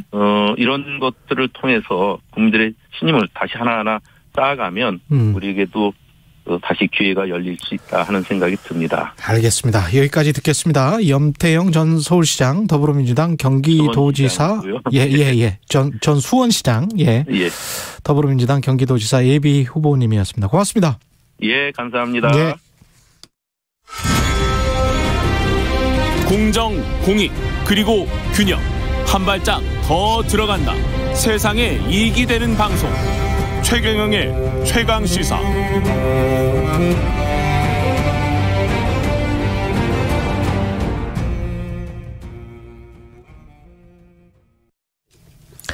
네, 6월 지방선거 이번에는 대구로 한번 넘어가 볼까요? 김재원 전 최고위원 입장 들어보겠습니다. 안녕하세요. 네, 안녕하세요. 예, 최고위원님 지금 어디 대구십니까 혹시? 예, 대구에 있습니다. 어제 권영진 현직 시장 불출마 선언할 때 가셨다면서요? 불출마 선언한다는 말씀을 듣고, 예. 어떻게 된 일인가 또, 혹시, 예. 만나게 되면 위로의 말씀도 좀 전하고자 하는 마음으로, 시청에, 시장실에 잠깐 찾아뵀었지만 만나지 못했습니다. 일부러 안 만나준 건가요? 아니면 어떻게 된 건가요, 이게? 그러실 수도 있습니다. 마음이 불편하셔서 안 만나주셨을 가능성이 큰데요. 예. 또 제 생각하고 좀, 다르게, 예. 금방 경황이 없는 상황에서 또 누구를 만나면 오해받으실 수도 있고, 예. 그러니까 안 만나주셨을 가능성이 크고요. 제가 이제 시장실에 갔더니 직원이 3분 정도 있어서, 예. 그중에 젊은 직원이어서 누군지 마스크를 끼고 있으니까 잘 모르는 분도 있는 것 같아서, 예. 명함을 건네주고, 예. 시장님 혹시 시간 주시면 잠깐 뵙겠다라고 말씀드렸고, 예. 그때는 기자실에서 회견 중이었거든요. 그랬군요. 그래서 예. 저 별도로 따로 떨어져 있는 접견실에서 기다리다가 나중에 시장님 시간이 안 되신다 해서 예. 그래서 만나지 않고 돌아왔습니다. 그렇군요. 왜 근데 권영진 시장은 불출마 선언을 했다라고 보세요? 사실 권 시장께서 8년 동안 대구공항 이전 문제라든가 또는 대구의 서부 지역의 낙동강 취수원을 이전하는 문제라든가 또 신청사 문제 등 또 4차 순환도로 문제 아주 큰 대구 현안 사업을 처리하느라고 고생을 많이 하셨고 개인적으로는 건강도 무척 상하셨는데 예. 그런 과정에서 굉장히 좀 힘든 고통스러운 시간을 보냈고요. 최근에 여러 가지 상황으로 봐서 이제 어제 회견문을 보니까 새 정부가 들어서는데 윤석열 정부와 호흡을 맞춰서 일할 수 있는 새로운 사람이 적임자다. 그런 말씀을 하셨더라고요. 예. 여러 가지 개인적인 생각이 결정에 영향을 미쳤을 거라고 생각합니다. 지금 28일에 대구시장 출마 선언을 하셨고 국민의힘 최고위원직은 사퇴하셨는데 대구시장 출마를 결심하신 이유 그리고 왜 대구일까요? 제가 학창 시절을 보낸 곳이 대구이고 또 첫 직장이 제가 이제 대학 4학년 때 네. 행정고시 합격해서 첫 번째로 발령받은 직장이 대구 북구 상격동에 있는 경북도청이었거든요. 예. 그때만 해도 대구시가 전국의 3대 도시로서 활기가 있고 또 대구 시민들은 자부심이 있었는데 그 이후에 지금 근 7, 8년 동안 1인당 지역 총생산이 꼴찌를 면치 못하고 있고 지금 대구에 이제 산업이 붕괴되면서 사실상 대구가 쇠락하는 도시가 되었거든요. 예. 제가 이제 평생 동안 생각해온 여러 가지 행정이나 또 정부 정책에 대한 제 나름대로 가다듬은 생각을 대구시의 발전에 가장 쓰임새가 크겠다라는 생각으로 대구 출마를 생각하게 되었고요. 저는 지금 윤석열 정부의 출범에 맞추어서 대구 발전에 가장 기여할 수 있는 적임자라고 생각하고 있습니다. 구체적으로 어떻게 대구를 경제적으로 발전을 시킬 수 있겠다 이렇게 생각을 하십니까? 근데 이제 저보다도 훨씬 많은 전문가들이 그동안 이제 대구 경제가 침체된 원인을 많이 분석하고 그랬겠죠. 또 그것을 이제 구체화한 여러 가지 방안들이 있거든요. 그것을 총괄 집대성하고 집결하고 그것을 가장 필요한 것으로 만든 것이 이번에 이제 지역의 현안 과제가 있어요. 그 중에 16개를 이제 뽑아서 윤석열 당선인이 후보 시절에 대통령 공약으로 채택을 했거든요. 근데 이제 윤석열 당선인의 16개 대구 지역 지역 대통령 공약이 발표가 되었는데 실상 이것을 이제 정부의 국책 사업 과제로 반영해서 정부가 주도해서 지원하고 수행하도록 하는 문제는 또 과제로 남아 있거든요. 대통령 공약이라고 해서 전부 다 추진될 수 있는 것은 현실적인 좀 한계가 있기 때문입니다. 그래서 새로운 대구시장은 바로 윤석열 정부에서 제안한 16개 대구 지역의 지역 정책 공약을 국정과제로 반영시키도록 노력하는 것. 그것이 가장 큰 역할이라고 생각합니다. 그리고 그것이 이제 대구시장의 적임자인지 아닌지를 평가할 수 있는 하나의 척도라고 생각하는데요. 저는 그런 면에서도 가장 적임자라고 생각합니다. 제가 윤석열 정부와 손잡고 호흡을 맞춰가면서 대통령의 16개 지역정책 공약을 국정과제로 반영을 시키고 그것을 구체화해서 대구시가 지금까지 침체를 면치 못하던 지금 상황에서 벗어나서 다시 한번 도약할 수 있는 계기를 마련할 수 있다고 생각합니다. 공천 룰과 관련해서는 이제 홍준표 의원은 이게 페널티 룰을 만든 게 최고위원 할 때 김재현 최고위원이 일조했다 이렇게 주장을 하면서 이게 위선적이다 이런 식이잖아요. 어쨌든 그 문제는 제 손은 떠난 문제인 것 같은데요. 당시에 당 기조국에서 제출한 회의 자료를 보고 저도 토론에 참여했고 7명의 최고위원이 조금 의견이 갈라져서 무기명 비밀투표로서 처리한 것이고 그중에 저도 표결에 참여한 것은 사실이고요. 그러나 이미 제가 최고위원을 떠난 이 상황에서 더 이상 그 문제에 대해서 영향력을 행사할 수 있는 입장도 아니고 아마 최고위에서 적절하고 합리적으로 결정하지 않을까 생각합니다. 지금 가장 큰 경쟁자는 홍준표 의원으로 보고 계시는 거죠?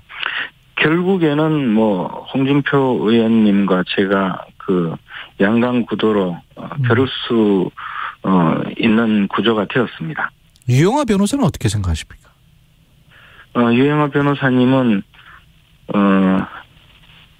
박근혜 전 대통령께서 탄핵 이후에 가장 측근에서 대통령을 보호하고 또 대통령을 뒷바라지 해온 분이기 때문에 대통령께서도 마음 아파하실 것이고 또 대구 시민들도 그런 점을 높게 평가하실 텐데요. 예. 유 변호사님이 출마하신다면 또 그것이 박근혜 전 대통령에 대한 그 재평가라든가 또 박근혜 전 대통령의 그 영향력에 대해서 대구 시민들이 많이 좀 더 생각할 테니까 결국에는 저와 그 유영하 변호사께서 좀 선의의 경쟁을 하게 되고 그러면은 저에게도 뭐 그렇게 그 나쁘지 않는 좋은 결과로 함께 이루어지지 않을까 생각합니다. 지금 말씀 듣다 보니까 윤심이냐 박심이냐 이런 생각도 드는데요. 대구 지역 민심이 어떻게 보세요? 윤심 박심의 문제가 아니고 지금 그 대구 지역의 그 경제를 살리고 대구가 좀 쇠락하는 도시에서 다시 도약하고 전진하는 도시로 그 만들기 위해서는 윤석열 정부와 함께 갈 수 있고 윤석열 정부와 호흡을 맞추면서 지역의 그 여러 가지 현안 과제를 해결하고 그다음에 그것을 또 지역 경제에 도움을 주도록 하는 그런 시장이 반드시 필요하고요. 한편으로 박근혜 전 대통령께서 그 달성군 대구광역시 달성군에 그 사저를 마련하시고 이제 계시니까 또 박근혜 전 대통령을 잘 그 지켜줄 수 있는 사람도 아무래도 이제 박근혜 전 대통령에 대한 안타까움이 그 많으신 대구 시민들에게는 고려할 수 있는 그 또 하나의 생각이라고 보여집니다. 저는 뭐 그 두 가지를 다 잘할 수 있는 사람입니다. 두 가지를 다 잘할 수 있다. 네. 그 친박으로 언론이 분류를 하지 않습니까? 최고위원님을. 그러면 제 상상력은 유영하 변호사님이랑 어떤 막판의 조율? 그래서 어떤 힘 실어주기? 뭐 이런 것도 가능합니까? 혹시? 글쎄 사실은 이제 출마할 때 뭐 조율하거나 출마할 때 서로 협의를 할 기회가 전혀 없었거든요. 그래서 막판 타결이라든가 이런 부분은 아직까지는 거론할 수 있는 상황이 전혀 아닙니다. 그러나 뭐 어찌됐든 선의의 경쟁을 통해서 시민들의 선택을 받도록 노력하다가 나중에 어떻게 변할지는 모르지만 우선은 선의의 경쟁을 하는 것이 더 중요하다고 봅니다. 지금 국민의힘 최고위원직을 사퇴하고 이제 대구시장 출마를 하셨는데 예비 후보로 홍준표 의원도 국회의원직 사퇴를 해야 된다 이렇게 생각을 하세요? 어떻게 보십니까? 그것은 개인적으로 홍준표 의원님 본인뿐만 아니고 지금 당내에 다른 의원님들이 많이 계시거든요. 예. 그래서 일괄해서 제가 말씀드릴 수 있는 상황이 아니라고 생각하고 있습니다. 최고위원도 제가 개인적인 선택이지, 당헌 당규에 그런 규정이 있다든가 또는 과거에 꼭 그런 전례가 있다든가 그런 것은 아니라고 봅니다. 지금 언론 보도를 보면 홍준표 의원이 압도적으로 선두를 달리고 있다 이렇게 적합도와 당선 가능성 이렇게 나오고 있는데 한 2달 동안의 판세를 충분히 뒤집을 수 있다고 보세요? 어떻게 보십니까? 2달이 아니고 이제 한 달 정도 영상이 남아 있는데요. 그러나 역시 밑바닥 민심이라든가 지역의 여론은 크게 움직이고 있고 크게 출렁거리고 있기 때문에 조만간 전혀 다른 결과를 보실 수 있을 것이라고 확신하고 있습니다. 이거는 당심 50, 여론조사 50 이렇게 되는 겁니까? 대구시장? 그렇습니다. 대통령 후보 경선과 같은 방식으로 치러지는데요. 지금 홍준표 의원님에 대한 여론조사 결과는 제 생각으로는 좀 아직까지는 이름값이 아닌가. 그러니까 소위 전문 용어로 인지도가 아닌가. 알겠습니다. 그래서 이제 시민들께서 좀 잘 판단하시고 심사숙고하면 누가 대구 발전의 적임자인가. 누가 이제 윤석열 정부와 알겠습니다. 김재원 국민의힘 전 최고위원이었습니다. 잠시 후 8시 반부터 일부 지역국에서는 해당 지역 방송을 보내드립니다. Welcome to my world. Won't you come on in? 오후 4시 5분 홍사원의 경제쇼로 여러분을 초대합니다. 50분간 딱 한 가지 주제만 깊이 있게 전해드립니다. 경제는 무조건 홍사원의 경제쇼를 들으셔야 합니다. Step into my heart.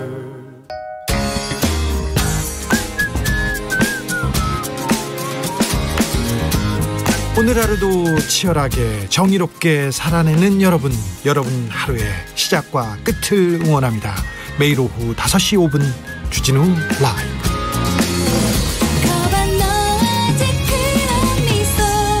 지금 시각은 8시 30분입니다. KBS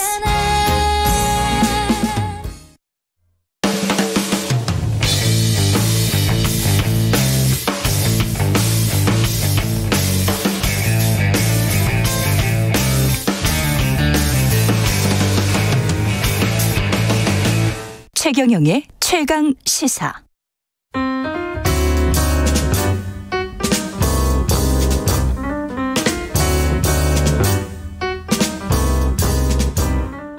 네, 더 나은 미래를 위해서 오늘의 정책을 고민합니다. 김기식의 정책 이야기 식센스. 김기식 더 미래연구소 소장 나와 계십니다. 안녕하세요. 네, 안녕하세요. 예. 어제인가요? 쌍용차 매각 무산에 관해서 박대기 기자랑 이야기를 했었는데 이 사태를 보는 소장님 시각은 또 어떤지 궁금하네요.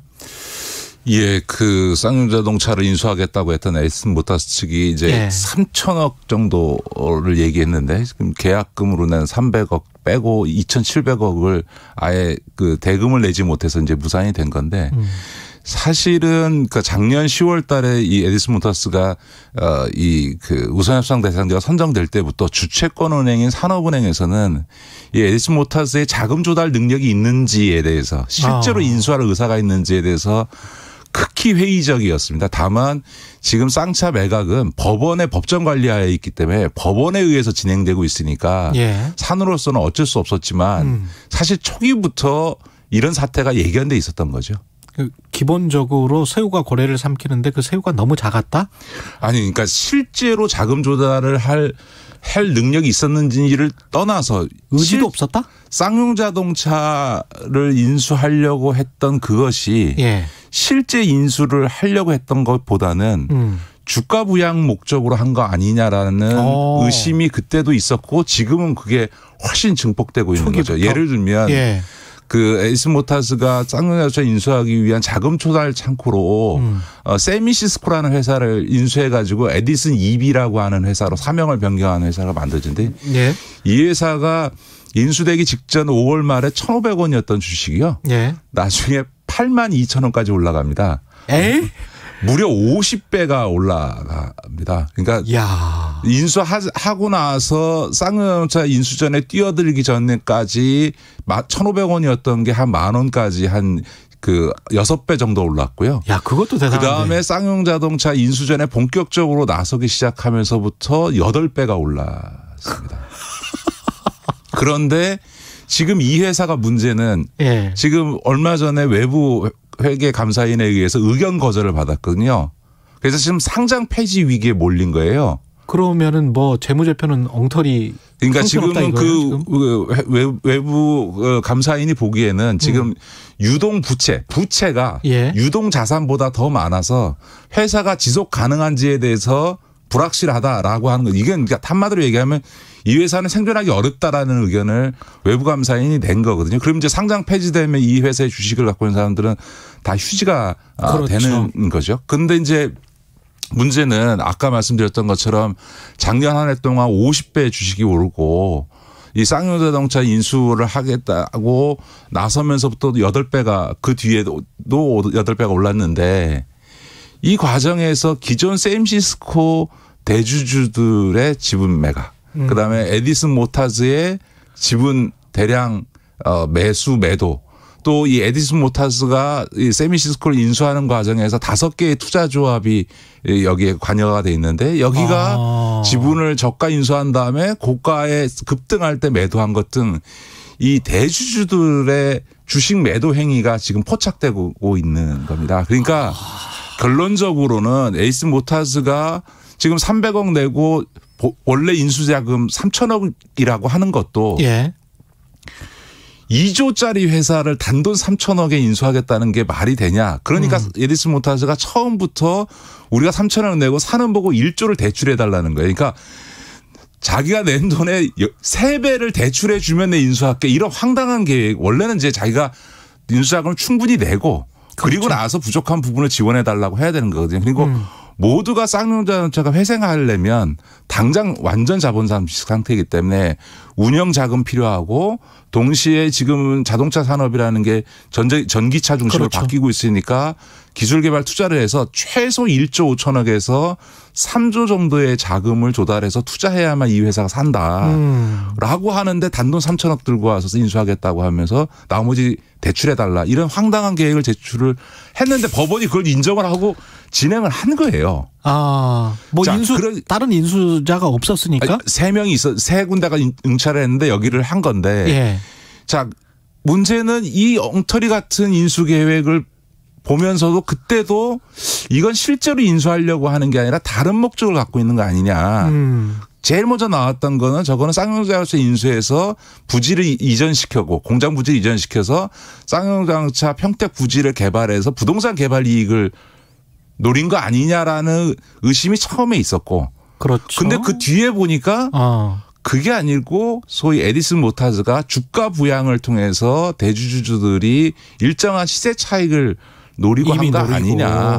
근데 이게 만약 그런 의도라면 법상 금지된 시세 조정 행위를 한 거거든요. 그렇죠. 이거는 뭐 그러니까 주식을 그렇죠. 어디 누구 다른 사람들에게 파킹을 해서 미리 다 빼돌려 버렸다는 거죠. 이제 그래서 지금 그 구체적인 내용은 금감원이 당연히 조사에 들어가야 되고요. 한국거래소가 이미 이 의심거래 정황을 보였기 때문에 금감원이나 금융위는 신속하게 조사에 들어가야 되고 제가 보기에는 검찰이 수사해야 되는 사안이 아니냐. 예. 라고 생각합니다. 제가 예전에 라임 사태 때 재작년 초에 이거는 희대의 금융사극이라서 검찰 수사가 필요하다 이런 말씀을 드렸고 실제로 들어가 보니까 굉장히 그랬죠. 불법 행위가 있었는데 제가 보기에는 이번 에디슨 모터스의 이번 그 쌍용자동차 인수 사건은 주가 부양을 위해서 시세 차익을 노린 의심이 상당히 강하고요. 검찰이 빨리 수사에 들어가야 된다고 봅니다.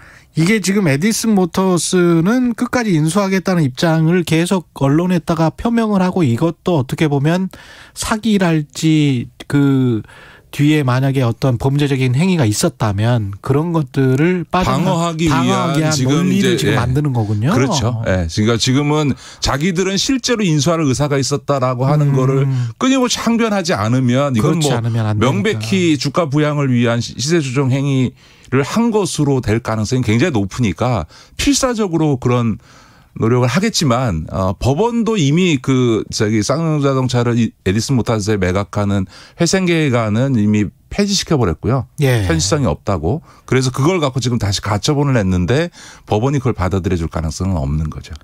개인 투자자들은 에디슨 EV 아까 그 상장돼 있는 이 상장 폐지 위기에 처한 이 회사에 투자한 사람들은 피해가 상당하겠습니다. 그러면. 그렇죠. 예. 졸지에 이게 이제 에디슨 모터스가 그 에디슨 EV를 인수하면서 전기차 시대에 맞는 이제 뭐 획기적인 기업으로 성장시키겠다. 막 이런 이제 장밋빛 그림 보고서는 막 투자하고 더군다나 쌍용자동차라고 하는 걸 인수한다고 하니까 이게 막 어제 아까도 말씀드렸던 것처럼 한 해 막 50배가 올라버리는 이런 상황에서 그 꼭지를 잡았던. 그렇죠. 작년에 8만 원 넘을 때 샀던 분들은 지금 이제 완전히 쪽박차게 생긴 거죠. 그러니까 저는 이 점에 대해서는 검찰이 빨리 수사를 들어가야 되고요. 예.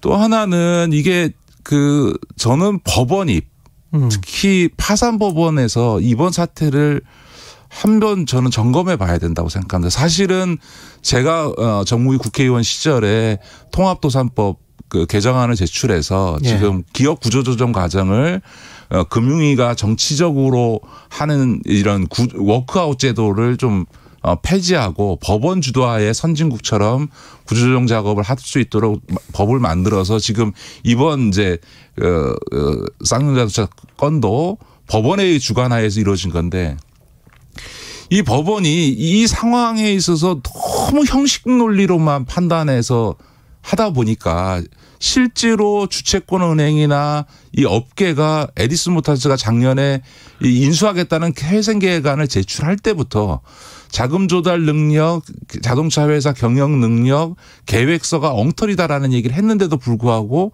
법원이 그냥 진행을 시킨 거예요. 형식 논리로 아니 돈 내고 하겠다는데 그리고 마인드라고 계약 맺었는데 그걸 왜 안 해주냐. 그냥 허가하고 니들끼리 알아서 해봐라라고 하다가 지금 이제 인수되고 못 내니까 다시 그 계획을 철회시킨 거거든요. 그러니까 6개월 동안 진짜 어떻게 보면 에디슨 모터스의 이 게임에 그냥 놀아난 게임을 할 셈인데요. 시간을 오히려 벌어준 거네요. 그렇죠. 예. 근데 쌍용차는 그러면 어떻게 되는 거예요 앞으로? 쌍용자동차의 임직원들과 관계된 분들한테는 참 죄송한 얘기지만 제가 보기에는 쌍차의 훼손 가능성은 거의 없다고 봅니다. 왜냐하면 지금 자동차 산업이라고 하는 게 예. 이게 무슨 그 내연 기관 위주에서 지금 예를 들어서 판매 대수를 예. 늘려서 지금 소위 시장의 캐파를 늘려서 그 생존하고 성장하는 단계가 아니고 전기차 수소차로 지금 질적으로 전환하는 단계에 있거든요. 그렇죠. 예. 그러면 예를 들면 쌍용자동차를 인수를 어디다 팔려 그러면 기존 자동차 업체가 하거나 아니면 자동차 산업을 하지 않는 딴 데가 사야 되는데 기존 자동차 업계로 보면 지금은 생산 캐파를 늘릴 때가 아니고 내연기관 차를 전기차 수소차로 질적으로 전환하는 게 중요한 시기이기 때문에 오히려 지금은 오버 캐파돼 있는 그러니까 소위 생산 양이 너무 커져 있는 부분을 구조조정해야 되는 단계이니까. 내연기관 쪽은. 그렇죠. 예. 그러니까 그런 점에서는 기존 자동차 회사는 쌍용자동차를 인수할 때가 전 세계 한 군데도 없는 거죠. 현대 기아차도 이걸 또 인수할 이유가 하나도 없는 거죠. 예. 심지어 르노 삼성 우리 지금 르노가 한국에 들어와 있는데 르노의 삼성에서도 지금 부산에 있는 르노 삼성 공장을 폐쇄할 걸 고민하고 있는 상황이고 GM도 지금 부평 공장을 폐쇄할까 말까 하는 마당에 쌍용차를 인수할 리가 없잖아요. 그러니까 예. 기존 자동차 회사는 인수할 때 한 군데도 없어요. 그런데 기존의 자동차 회사가 아닌 데가 이걸 인수하려고 그러면 아까도 제가 말씀드렸던 것처럼 최소 3조를 투자해야 되는데 그렇겠습니다. 문제는 이 3조를 투자한다고 해서 과연 이 전기차 수소차 시대에 살아남을 수 있느냐. 이미 후발주자인데. 그렇죠. 이미 뭐 전 세계적으로 테슬라는 물론이고 현대자동차, 기아자동차가 저 앞에 가 있는데 이제 뛰어들어서 살 수 있느냐. 다만 제가 이제 새 정부에게 요청드린 거는 쌍용차 자동차를 예를 들어서 이걸 회생이 불가능하다고 해서 청산하려고 할 경우는 평택 지역 과 업계에 엄청난 반발과 그렇겠죠. 저항이 있을 건데 이 기업 구조조정을 정치 논리로 해서는 절대로 안 된다. 예전에 성동조선과 STX 조선이라고 하는 중형 수준의 조선사 두 군데에 무려 10조의 공적자금을 투입했는데 지금 두 회사 다 묻어나고 지금 불과 몇백억의 회사를 팔아버렸거든요. 중형 조선사 두 개의 10조를 꼬라박았습니다. 다 왜 그랬냐? 정치 논리로. 해당 공장이 있는 지역구 의원들의 정치 논리가 정책적 판단에 개입해서 그 짓을 그렇게 한 거거든요. 예. 그래서 쌍용자동차 문제는 그렇게 해서는 절대로 안 된다는 거죠. DSR 관련해서 여러 가지 이야기가 있어요. 지금 IMF 같은 경우는 대출 규제 지금 기조를 유지하는 게 좋다. 가계부채 문제 때문에. 네. IMF는 그렇게 공고를 했는데 지금 윤석열 당선자 쪽이나 인수위에서 나오는 이야기들을 들어보면 DSR이나 대출 규제 완화 쪽을 많이 생각을 하고 있는 것 같은 그런 느낌이 들거든요. 예, 윤석열 당선자 측에서는 원래 선거 기간에도 그 부동산 했죠. 관련해서 대출을 규제를 완화하겠다라고 했고 또 전반적으로 대출 부분에 대한 규제 완화를 얘기하니까 지금 또 거기에 맞춰서 은행들이 지금 대출을 풀어주려고 하는데요. 지금 주택담보대출 금리가 6%를 넘어가고 있고요. 전세자금 대출 금리가 5%를 넘어가고 그렇더라고요. 있습니다. 그리고 지금 현재 이런데 지금 올해 미국이 우크라이나 사태만 좀 안정이 되면은 아주 빠른 속도로 한 2% 정도 그 기준금리를 올릴 것 같고요.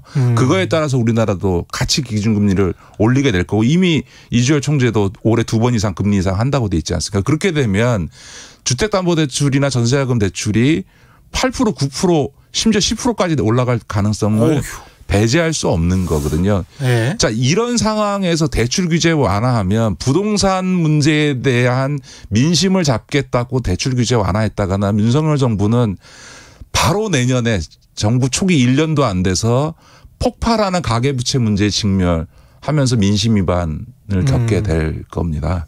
그러니까 아마 지금 이제 인수위 안에서 굉장한 논쟁이 벌어지고 있을 텐데요. 그렇겠죠. 기재부나 금융위에서 이제 인수위로 파견 간 공무원들은 아마 지금 통계 자료를 들고 열심히 설득하고 있을 거예요. 왜냐하면 본인들 겪어봤거든요. IMF 경제 위기 뒤에도 겪었고 리만 브라더스 사태 뒤에도 겪어봤기 때문에 지금 이 가계부채 문제가 얼마나 시한폭탄이 째깍째깍 돌아가고 있는지를 알고 있고 지금 이 금리 인상 속도가 어느 정도의 속도이고 이렇게 되면 지금 한계 상황에 있는 서민 중산층들 그다음에 영끌에서 주택을 샀던 소위 이 30, 40대 중간층들이 곧 폭발하게 된다.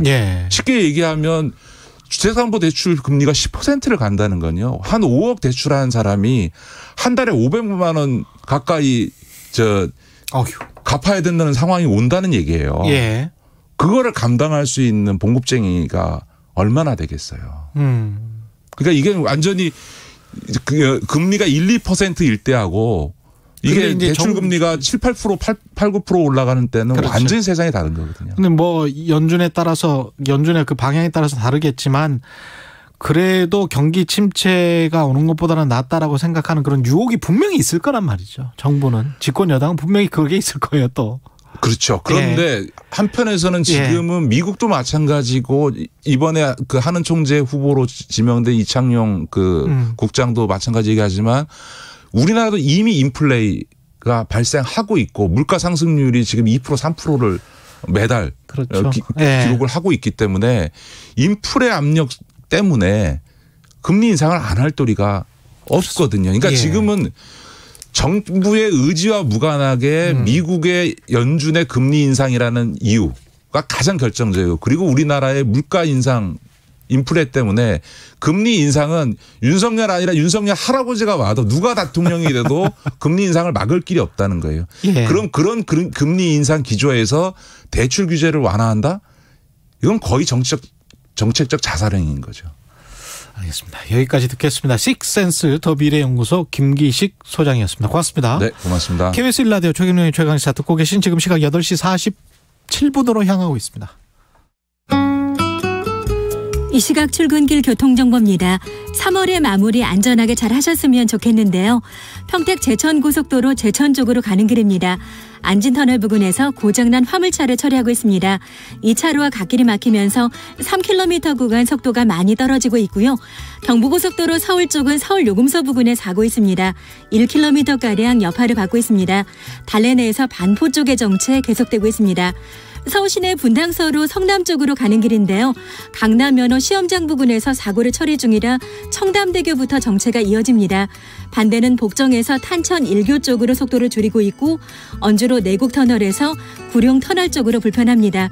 KBS 교통정보센터에서 이현입니다.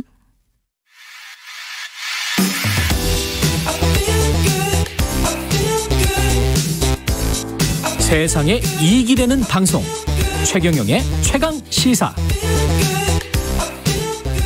러시아가 우크라이나 침공한 지 벌써 5주째인데요. 양국 간 협상이 이어지고는 있습니다. 그리고 좀 진척이 된 것 같다. 5차 협상에서 그런 보도도 나오고 있고요. 한양대학교 아태지역연구센터 엄고 소장님, 한양대학교 국제학대학원 러시아과 교수시기도 하죠. 전화 연결돼 있습니다. 안녕하세요. 안녕하십니까. 지금 전쟁의 진행 상황 어떻게 보십니까? 러시아가 원래 의도했던 대로 되고는 있지 않죠?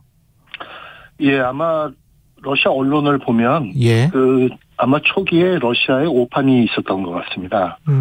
러시아는 이제 우크라이나가 이제 현 대통령하고 전 대통령 사이에 정치적 갈등도 있고 또 정치적 인기도 좀 낮으니까 신속하게 이제 공격하면 이틀이면 수도 점령이 가능하다 이렇게 판단을 해서 초기에 이제 그 키예프 외곽의 안토노프 공항에 이제 공수부대하고 또 이제 신속 기동 이제 기갑 부대를 투입해서 이제 키이우를 공격했는데 이제 그게 이제 실패한 거죠.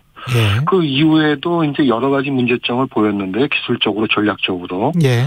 이제 군수 지원이나 이런 이제 조직 관리에 굉장히 큰 실패를 보였고요. 또 사이버 공격 실패로 기대 이하로 공급력이 활용이 됐고 특히 썼던 이스칸더르 미사일이나 순항 미사일 이런 이제 무기들이 제대로 이제 성과를 못 냈기 때문에 지금 굉장히 저급의 집속탄이나 백린탄까지 사용하는 그런 어려움에 이제 봉착을 하고 있었던 것 같습니다. 근데 러시아가 지금 뭐 협상이 진행되면서 일부 군대를 철수한다 그렇게 이야기를 했고 서방 진영에서는 좀 두고 보자 아직은 못 믿겠다 그런 분위기인데 어떻게 보십니까? 이게 어떤 출익이다, 기반 연술이다 이렇게 보십니까? 어떻게 보세요? 예, 이제 뭐 서방에서는 이제 믿지 않는 분위기가 있는데요. 이제 그 이유는 첫째는 아마 지금 이제 키예v 전쟁이 교착 상태에 있으니까 그 전투력을 전략적 이익이 큰 동쪽의 도네츠크나 루안스크로 좀 이동하려고 하는 거다. 예. 뭐 그런 이제 견해를 갖고 있는 것 같고요. 또 이제 지금 말씀하신 협상이 한참 진행 중이니까 예.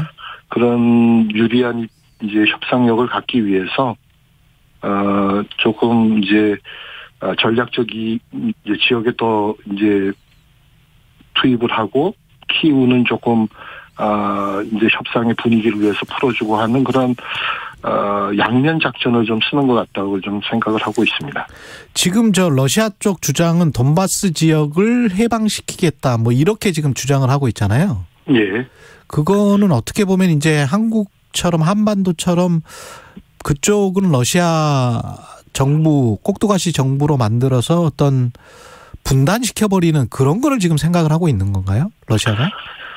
예, 이제 지난 2월 달에 그 루안스크 공화국, 이제 도네츠크 공화국, 분리주의 공화국의 독립을 러시아 의회가 승인을 했습니다. 예. 이제 남은 단계는 이제 합병을 하는 것인데요.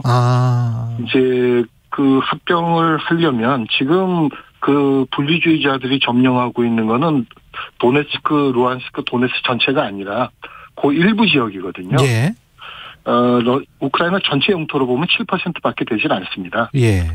그러니까 이제 러시아의 의도는 도네츠크, 루안스크를 전체로 복원을 하고 또 지금 이제 크림반도가 러시아하고 연결이 안 돼 있거든요. 예. 그러니까 이제 헤르손, 마리우폴 같은 이제 흑해 북부 도시들을 점령해서 크림반도까지 이렇게 연결 통로를 만들어서 이제 큰 이제 하나의 축으로서 합병을 하려고 하는 거고요. 예. 우크라이나 입장에서 보면 이제 같은 민족끼리 이제 거기에 러시아 민족이 많이 살지만 이제 우크라이나 민족과 같은 민족이고 역사적으로. 예.